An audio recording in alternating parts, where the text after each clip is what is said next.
Welcome back. This week we're diving into one of the most scrutinized events in recent history, the death of Princess Diana. It's a story that continues to capture the public's imagination, even decades later. It sure does. And with all the swirling speculation and those lingering questions about that night in Paris, well, we knew we had to take a closer look. A deep dive is definitely in order. Right. So this time, we're not just revisiting the events themselves, but rather we're going behind the scenes of a really unique investigation called Operation Paget. Have you heard of it? Oh yeah? Operation Paget was commissioned by the police to directly investigate the conspiracy theories surrounding Diana's death. That's exactly right. Instead of focusing solely on the crash itself, they were tasked with looking into the investigation, so to speak, examining the claims, the evidence or lack thereof, and trying to separate fact from, well, It was a massive undertaking. it really was. And they didn't shy away from the big ones. I mean, some of the theories they tackled were really out there. To say the least. Like, for example, the one that claimed Diana was pregnant with Dodi El-Fade's child at the time of her death. And that they were about to announce their engagement, which of course did not sit well with the royal family. It's like something ripped straight from the pages of a tabloid, isn't it? Absolutely. Yeah. But this theory, in particular, really resonated with people. Why do you think that is? Well, Diana's life, especially her romantic life, had been so closely scrutinized by the media. For years. Yes. And after her very public struggles and that very messy divorce, I think many just wanted to believe she'd finally found love and happiness again. A fairy tale ending. Exactly. And a new baby would just added fuel to that fire. Yeah. Right. Oh, absolutely. It would have been huge. But Operation Paget addressed this theory head on.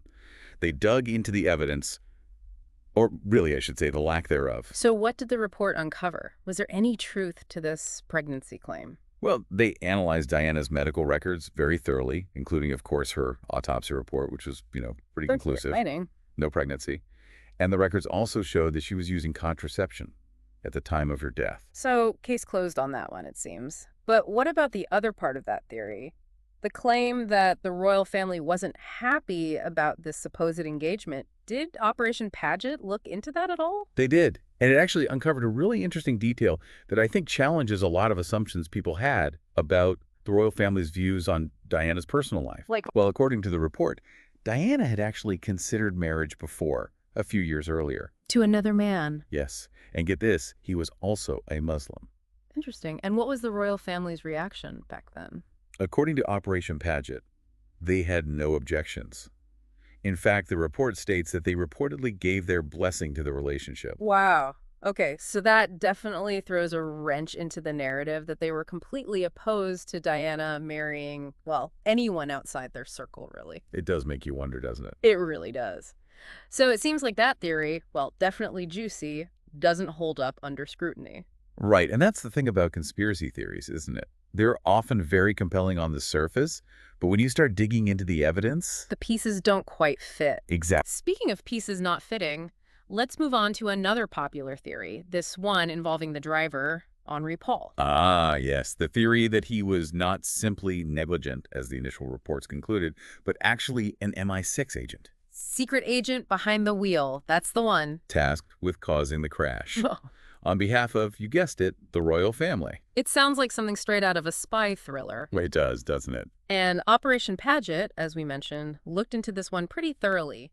They actually uncovered a few details that, at first glance, seemed to support this theory. Like, for instance, there were some suspicious funds that turned up in Henri Paul's bank account, right? That's right. And then there were those claims made by a former MI6 officer who alleged that Paul had actually been an informant for them in the past. So, was he? Was Henri Paul part of some elaborate plot? What did Operation Paget conclude? Well, the report does acknowledge these details, these seemingly incriminating bits of information, but ultimately it concludes that there's no credible evidence linking Henri Paul to MI6 in any sort of operational capacity. Right. Meaning, no evidence to suggest he was an active agent at the time of the crash or that he was acting on anyone's orders. So, no secret agent in the driver's seat, then? Seems unlikely, according to Operation Paget. Fascinating. But let's say, hypothetically, that he had been an agent. Wouldn't that have made it easier to orchestrate something like this? You'd think so, wouldn't you? But there's another crucial detail that Operation Paget highlights, something that often gets overlooked in these elaborate conspiracy theories. The last-minute change of plans. Oh, right. They weren't even supposed to be in that car, were they? Exactly. Diana and Dodie hadn't planned on being in that particular car with that particular driver. Remember, they switched cars and drivers at the very last minute. Which, logistically speaking, would have made a premeditated plot, involving MI6 or anyone else, really difficult to pull off. Exactly. It throws a wrench into the whole thing. And speaking of things being difficult, we have to talk about the role of the paparazzi that night. Right, because the report goes into great detail about their actions, their relentless pursuit of Diana and Dodie. Relentless is an understatement, I think. And it's an image that's become tragically intertwined with Diana's story, isn't it? This idea of her constantly being hounded by the paparazzi, desperate for just a moment of peace. It's hard not to feel, at least for me, a sense of anger towards them, for how they behaved. I think it's understandable to feel that way. And Operation Paget doesn't shy away from examining their role in all of this. No, they don't. In fact, they make it very clear that the paparazzi's behavior that night, the constant pursuit, the flashing lights, all of it contributed to an incredibly chaotic and very dangerous situation. But was it intentional? Did the report find any evidence to suggest that the paparazzi deliberately caused the crash? That's the big question, isn't it?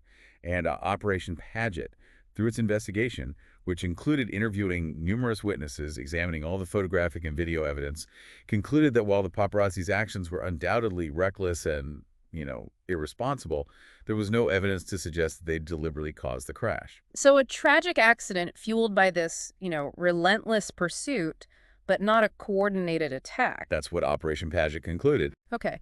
So we've talked about the driver, the paparazzi, but what about the car itself? Was there any evidence of foul play there? Ah, you're talking about the sabotage theories, right? Exactly. The ones that claim the Mercedes was tampered with. Specifically the seat belts, that they were rigged somehow. Yeah. Those theories persist, don't they? The idea that someone somehow rigged the car to ensure a fatal crash. But does Operation Paget support those claims at all? See, that's where the evidence presented in Operation Paget becomes really important. Because when you look at it objectively, it becomes clear that the car itself wasn't the issue. How so? Both Diana and Dodie were found not wearing their seatbelts at the time of the crash. Right. And this is a point the report emphasizes repeatedly. The official investigation concluded that the Mercedes was in working order. There was no evidence of tampering or sabotage found. So even if there had been some sort of malfunction, hypothetically speaking, If they had been wearing their seatbelts. the outcome might have been very different. It's a sobering thought. It really makes you think, doesn't it, about the importance of those, basic safety precautions. Absolutely. But it's also a reminder that sometimes, even when presented with pretty compelling evidence, people still cling to those alternative narratives, those conspiracy theories. You're talking about the eyewitness accounts, right? The ones that claimed there were bright flashes of light just before the crash. Right. Or that a mysterious white Fiat Uno was seen speeding away from the scene. Right, like immediately afterwards. Those details have become pretty central to some of the most persistent theories, haven't they? They really have. It's fascinating how those small details can take on a life of their own. But Operation Paget actually did a deep dive into those eyewitness accounts. They really tried to examine them against the forensic evidence. And what did they find?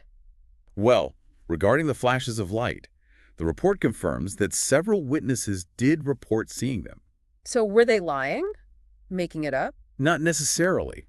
The report actually attributes those flashes to the paparazzi's camera. Oh, right. Which, makes sense. Anyone who's ever seen photos or videos of paparazzi swarms knows they use incredibly powerful flashes. Exactly. So, a simple explanation, but in the context of that night, it's easy to see how those flashes could be misinterpreted. Right. A tragic accident, but still just an accident. According to Operation Paget, yes. Okay. But what about the other big one, the white Fiat Uno? What's the report's take on that? That detail, it turns out, does have some truth to it. Really? The report actually confirms that a car matching the description of a white Fiat Uno did make contact with the Mercedes at some point. So the eyewitnesses were right. They were right about seeing a white Fiat, yes. And this is but the car itself was never actually located. Never. Never. And despite a really thorough search and a lot of investigation, no evidence was ever found connecting that white Fiat Uno to any intelligence agencies or any organized plot to harm the princess. So another dead end for the conspiracy theorists. It would seem so. Okay. So we've covered a lot of ground here, but we'd be remiss if we didn't address one more theory, the one that alleges that Diana's medical treatment was deliberately delayed to ensure her death. That's a tough one, isn't it? It really is. It's just so, I don't know, unsettling. It plays on our deepest fears about, powerful forces manipulating events from the shadows. Even in those final, desperate moments, it's a scary thought. It is. So did Operation Paget examine that claim as well? They did, in great detail, actually. And they highlight a really key difference between French and UK emergency medical practices, which I think is important context here. Okay, what do you mean? Well, in France, the priority is to stabilize a patient at the scene of an accident before transporting them to a hospital. Whereas in the UK, it's kind of the opposite, right? Yes. The focus there is on getting the patient to a hospital as quickly as possible for treatment. So you can see how these two different approaches might lead to, well, misunderstandings. Right. Especially in a high-pressure situation like this one. Exactly. And Operation Paget argues that this difference in protocol, combined with, of course, the chaotic nature of the scene and the severity of Diana's injuries, likely contributed to those perceptions of a delay. So a tragic misunderstanding fueled by, well, differing medical protocols, not some malicious plot. That's what the report concludes. It states that every effort was made to save Diana's life according to those standard French medical procedures, and that the hospital she was taken to was, in fact, the most appropriate given the nature of her injuries. So if we take Operation Paget at its word, it seems like the most plausible explanation for Diana's death is also the simplest one. A tragic accident. A perfect storm of reckless driving, that relentless pursuit by the paparazzi, and just a series of really, really unfortunate events. That's the conclusion the report reaches. They found no credible evidence to support any of the conspiracy theories surrounding Diana's death, despite an incredibly thorough investigation. Which leads us to a bit of a somber question. Why do these theories persist then? Why is it that even when presented with, evidence to the contrary, so many people cling to those alternative narratives? It's the million-dollar question, isn't it? Mm-hmm. And I think it speaks to the kind of profound impact that Diana had and continues to have on the world. She wasn't just a princess, she was an icon, a symbol of hope, of change, and her death, so sudden and so public, well, it left a void that many people have struggled, and I think still struggle, to process. And in that space of grief, of uncertainty, of trying to make sense of something so senseless, well, conspiracy theories offer a kind of order. A way to regain a sense of control, perhaps. Right, because they provide an explanation, even if that explanation is based on, speculation rather than fact. Exactly. Well, this deep dive into Operation Paget has been fascinating, illuminating even. It's given us a lot to think about, that's for sure. It has. The lengths to which these investigators went to uncover the truth is really remarkable. But it also makes you wonder, will we ever know for sure what really happened that night? That's the thing about the truth, isn't it? Sometimes it's elusive. Well, that's all the time we have for today, but as always, we encourage you to keep digging, keep asking questions, and form your own conclusions. Until next time, stay curious.